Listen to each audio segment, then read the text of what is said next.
Prabowo Budian sering sekali menyebutkan kata mandiri. Saya nggak endorse Bank Mandiri ya Bu ya. Mandiri dalam hal energi, mandiri pertanian dan sebagainya. Sebenarnya itu kode-kode dari Presiden ya. Sektor perbankan, khususnya Bank Mandiri, dari analisa Budian sendiri bagaimana penetrasi kredit saat ini, paling tidak ketika angka kredit itu kemudian bisa mampu menggerakkan perekonomian, khusus tadi UMKM kata Bu Nina ya kan, ya kita harusnya optimistis 8% bukan impian. Silakan analisanya Budian. Oke, bisa. Ya, terima kasih kesempatannya ya untuk hadir di sini ya Bapak Ibu. Iya betul, jadi tadi mengutip pernyataan pertama Bu Nina, sektor real dan sektor keuangan harus benar-benar harus sukses ini. Kalau misalnya kita mau mencapai pertumbuhan 8% dalam 5 tahun. Kita sih kalau lihat ya, tahun 2024 pertumbuhan kredit kita masih secara industri ya, masih double digit, ya 10,4% akhir tahun 2024. Dulu zamannya komoditi boom, pertumbuhan kredit bisa mencapai 20%, even higher gitu ya, karena didorong oleh komoditas, didorong oleh kenaikan harga komoditas. Waktu itu China juga grow-nya 10% ya, 10%, 9%, 8%. Dan sekarang China, sekarang ini global factor nih sangat berpengaruh sebenarnya ya. China sendiri cuma tumbuh, prediksinya tahun ini cuma 5%, bahkan mungkin di bawah. Bahkan mungkin lebih lambat dibandingkan pertumbuhan ekonomi Indonesia kalau menurut perkiraannya IMF ya dan berbagai lembaga dunia lainnya. Kemudian masih ada concern terkait perlambatan ekonomi di Amerika, di Eropa dan sebagainya. Dengan adanya Donald Trump kembali berkuasa gitu kan ya. Unik ya. Unik sekali. Membuat seru hari-hari gitu ya. Iya. Kebijakan-kebijakan ekonominya ini dikhawatirkan memicu inflasi naik lagi. Ini yang bikin ekonom dan analis nggak bisa tidur nyenyak ya, Nggak bisa gara-gara tidur Trump nyenyak, ya. Pak. Tiap bangun pagi kita langsung lihat nih Donald Trump kemarin ngomong apa gitu ya. Jadi perang dagang itu artinya kan kenaikan tarif. Artinya impor barang yang masuk ke Amerika akan lebih mahal. Kalau impor barang lebih mahal, tentunya inflasi di sana juga potensi naik. Kalau inflasi potensi naik, suku bunga di Amerika susah turun. Ya, sebenarnya sudah turun di akhir September lalu, tapi kan kita pengen turun lebih dalam ya. Kaitannya dengan inflasi kita yang 1-2% kalau nggak salah Budian ya? Yang Indonesia? Indonesia. Indonesia beda kasus, karena kita saat ini inflasinya tuh sangat terkendali. Jadi kabar baik ya? Kabar baik, karena ada normalisasi harga pangan.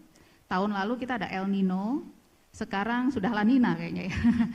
sudah usai itu tekanan setelah La Nina, pangannya. La Sapti ya, Nina Sapti. Iya, setelah itu Ladian. Kayaknya nggak ada kalau Ladian. Iya, itu jadi yang menyebabkan. Nah, ini artinya tantangan global ini masih tinggi. Ya. Tapi kalau kita lihat tahun 2024, pertumbuhan kredit masih 10%. Bank Mandiri sendiri, alhamdulillah kita mencatat pertumbuhan kredit 20%. 20% di atas industri ya. Jadi kami tetap dari sektor perbankan ya, kami tetap siap ya mendukung pertumbuhan kredit untuk menopang pertumbuhan ekonomi ke depan. Namun kita lihat juga nih beberapa resiko yang harus kita pantau ke depan ya. Salah satunya adalah kondisi likuiditas perbankan ya. Tentunya kalau untuk bisa mendorong pertumbuhan kredit ke depan, pertumbuhan dana pihak ketiganya itu juga harus kuat ya, karena itu yang menentukan likuiditas. Rasio likuiditas itu kan loan to deposit ratio ya, artinya kemampuan atau kapasitas perbankan untuk menyalurkan kredit itu tentunya harus didukung kemampuan kita menghimpun dana, karena kan perbankan ya tujuannya adalah mentransmisikan gitu ya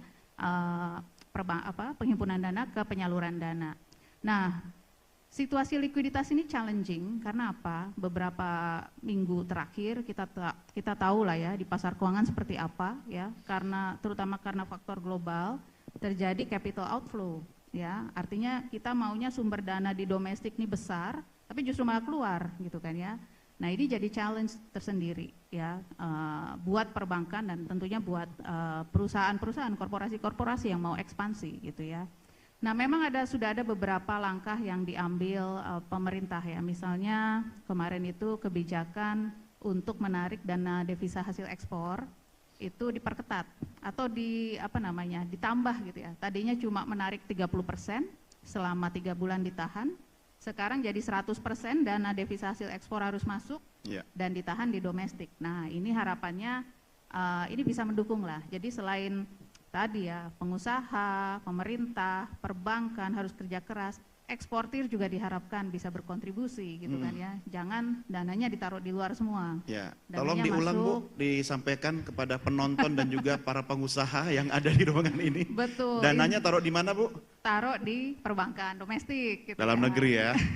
Dalam negeri. Artinya ini akan memperkuat likuiditas kita ya. Jadi kalau saya sebenarnya setuju dengan Bu Nina ya, 8% mungkin kita pernah mencapai, tapi butuh extra effort, extra double effort gitu ya, triple mungkin ya. Artinya semua pihak nih harus kerjasama, semua pihak harus berkontribusi, jadi bisa mendorong pertumbuhan ekonomi ke arah sana. Angka yang menurut saya oke tadi Bu Dian itu, khususnya dari Bank Mandiri untuk penyaluran kredit itu idealnya bisa lebih tinggi nggak?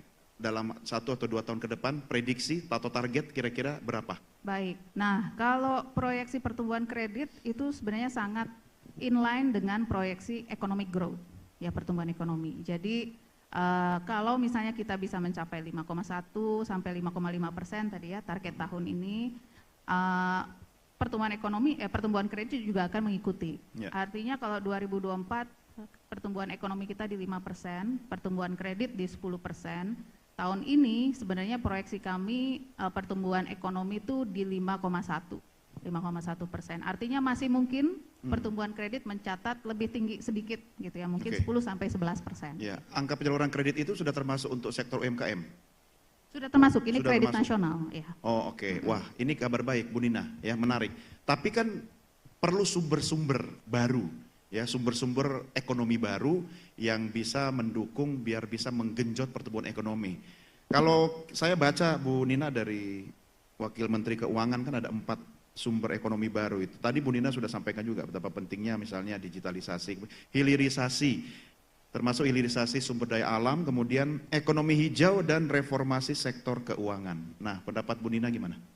Ya, jadi kalau kita bicara hilirisasi itu motornya adalah katakanlah sektor tambang dan energi.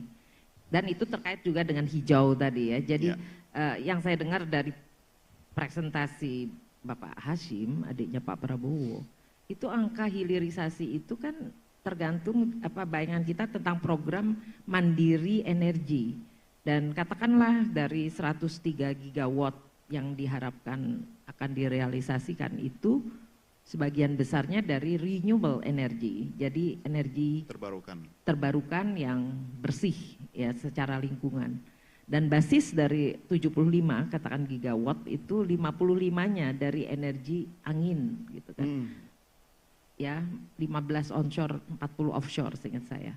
Berarti kabar baiknya Bu Nina, bagi Anda yang suka masuk angin bisa jadi sumber energi. Ya, jadi artinya itu peluang buat bisnis Indonesia Timur kan banyak itu. Betul, itulah sebabnya kita belum menggerakkan kemampuan kita di sektor energi, khususnya energi bayu atau energi angin. Berarti itu peluang investasi. Tentu aja pertanyaannya, tertarik nggak ini para calon investornya kan? Ini yang harus dimasukkan ke dalam, tentunya masuknya dalam program hilirisasi untuk proyek strategis nasional di bidang energi begitu kan. Jadi dibuat list mana saja, oke, ada satu energi angin, ada energi nuklir berbasis nuklir, ada juga katakanlah biodiesel itu kan juga hilirisasi sawit gitu ya. Jadi hilirisasi juga tapi sawit. Ya, jadi sekaligus menarik perkebunan, sekaligus menciptakan lapangan kerja. Nah, hal-hal ini membutuhkan dana tentunya dan membutuhkan kepercayaan investor bahwa itu akan sukses. Kalau nggak sukses kan takut investornya masuk gitu ya. Jadi ini PR besarnya adalah menjelaskan secara rinci bagaimana itu akan sukses gitu kan. Jadi ini kalau potensi, Indonesia punya potensi cadangan mineral di berbagai sektor. Jadi itu satu hilirisasi dari program energi. Ada lagi hilirisasi dari mineral. Mineral itu misalnya kita bicara bauksit, yang sudah ada kan nikel, masih ada bauksit gitu kan. Masih ada lainnya begitulah, tembaga, besi dan seterusnya begitu. Jadi kita buat list lagi. Ya katakanlah itu program-program yang diprioritaskan yang masuk sekarang setelah dipilih gitu kan, hati-hati menjadi program besar di dalam hilirisasi dan masuk ke PSN gitu ya, proyek strategis nasional. Ya, disitulah peran nanti Danantara dengan perbankan, sektor keuangan memfinance kegiatan real sector ini yang diharapkan kalau sukses menjadi penciptaan lapangan kerja, penciptaan welfare gitu ya, income gitu ya bagi masyarakat. Lapangan kerja kan menghasilkan keuangan, menghasilkan daya beli gitu ya. Jadi multipliernya ke sana. Yeah.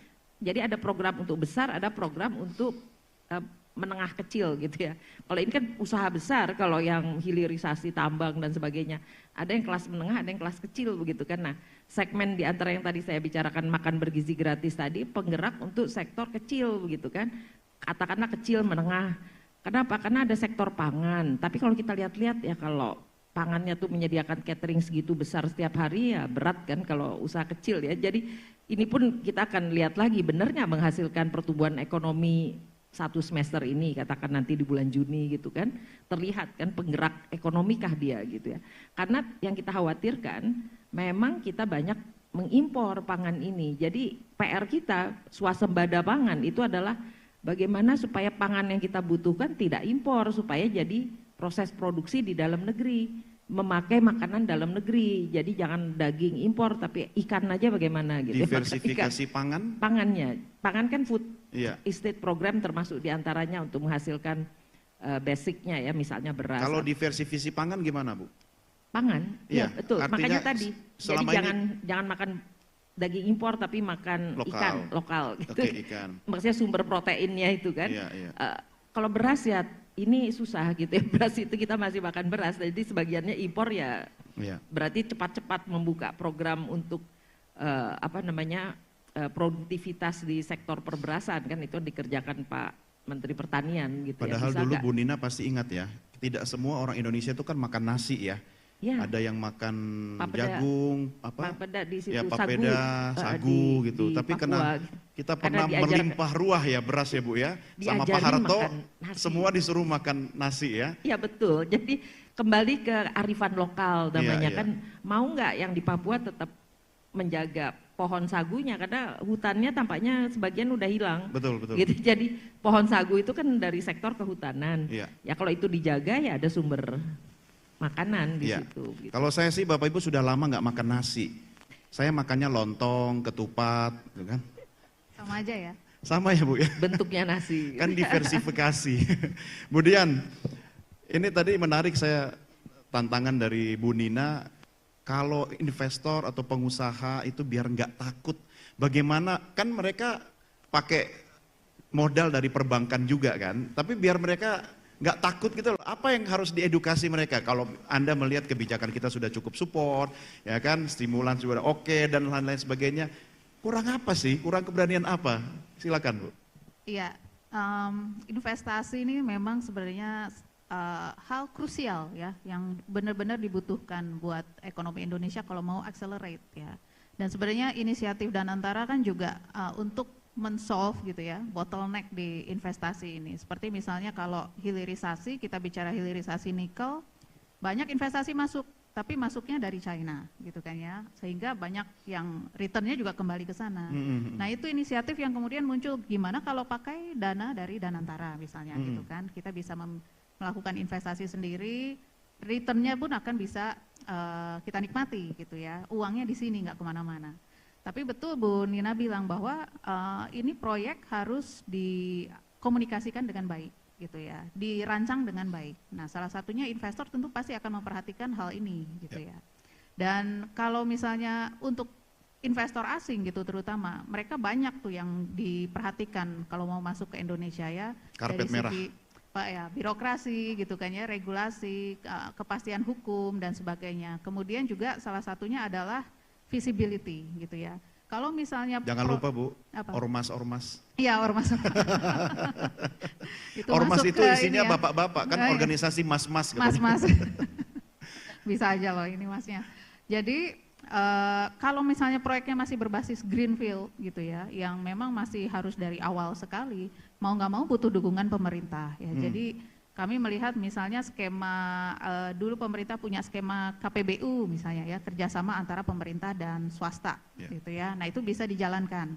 Jadi risiko ditanggung berdua gitu kan ya, dan ini sebenarnya bisa sangat prospektif ke depannya karena investor bisa masuk, dia bisa lebih tenang gitu kan ya, karena ada support dari pemerintah juga, rancangan proyeknya juga clear, komunikasinya baik, harusnya bisa menarik investasi masuk ke ekonomi ya, dan visibility-nya itu juga akan lebih baik gitu ya. Jadi investor akan lebih tertarik seharusnya seperti Ya. itu. Ada satu lagi Bu Dian, soal digitalisasi. Kan bisa dimulai dari sektor perbankan. Ya. Bagaimana ini? Ya, nah sebenarnya Indonesia sudah cukup maju ya Mas. Kalau saya melihat dari segi digitalisasi, kita punya banyak sekali e-commerce gitu ya, banyak sekali platform digital keuangan sudah banyak berkembang. Kami pun di Bank Mandiri sudah mengembangkan, baik untuk retail itu kita punya platform Livin ya, buat individu ya, itu Livin, buat korporasi pun kita punya ya yang menghandle manajemen cash management dan sebagainya, itu Kopra ya. Jadi kami melihat banyak manfaatnya sebenarnya digitalisasi ini, karena ya seiring dengan perkembangan zaman ya, yang masyarakat sekarang menuntut semua itu dilakukan dengan mudah, tinggal buka handphone gitu kan ya, melakukan apapun. Dan kami juga terus berupaya memperbaiki ya layanan kami melalui digital. Secara umum dengan adanya digitalisasi di perbankan, dia membuka ruang untuk efisiensi. Ya, jadi mungkin bank besar juga sudah memiliki platform digital, bisa mengurangi jumlah cabang misalnya. Jadi biaya operasi bisa lebih ditekan. Kemudian dia juga membuka peluang bisnis baru buat perbankan juga ya. Misalnya sekarang kelas masyarakat, misalnya kelas Gen Z atau kelas Gen milenial ya, bukan saya Gen X gitu ya, udah lebih lama lagi. Tapi seperti milenial. Oh ya, alhamdulillah. Itu bisa tertarik masuk. Jadi data yang salah satu yang menarik adalah sekarang kan kita bisa investasi lewat platform digital. Tinggal klik bisa beli obligasi, klik bisa beli saham gitu ya. Itu bisa meningkatkan yang namanya inklusi keuangan ya. Balik lagi tadi ke sektor keuangan harus maju ya, artinya jumlah investor di pasar keuangan harus ditambah. Caranya gimana? Salah satunya dengan berbagai kemudahan yang ditawarkan dengan digitalisasi. Investor retail di pasar obligasi negara itu meningkatnya luar biasa besar. Dulu pemerintah cuma mengadakan lelang obligasi retail cuma 2 kali setahun, sekarang bisa 8 kali. Wow. Karena memang peminatnya luar biasa, gampang sekali tinggal klik gitu ya, langsung bisa investasi. Nah, hal-hal seperti itu yang kita happy gitu ya, bahwa memang digitalisasi ini akan mendukung perekonomian sebenarnya secara umum ya, dan ini akan membuka peluang buat perbankan sendiri. Ini membuka basis investor baru. Jadi semakin banyak yang bisa membuka tabungan, dia memperkuat bisnis, dia dengan orang terbiasa melakukan transaksi melalui